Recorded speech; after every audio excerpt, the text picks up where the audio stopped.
خاصی برای زن هاست.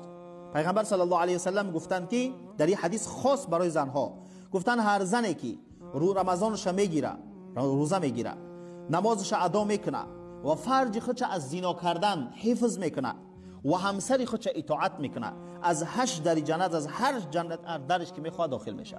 8 در جنت از کدامش میخوایی؟ از یکم، دوم، سوم، چهارم، پنجم، ششم، هفتم، هشتم. هر جنتش یکیش از دیگر زیباتر است. نعمت‌های گوناگون از کدامش میخواهی داخل شه.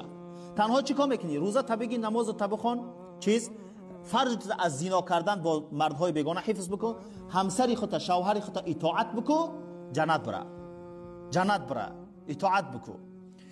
خب دیگر از سبب هایی که من و شما را به جنت میبره پیغمبر صلی الله علیه و سلم گفتن کفالت یتیم، یک یتیم کمک کردن. یک یتیم، یک کسی که پدر مادر نداره، محتاج است، یتیم است،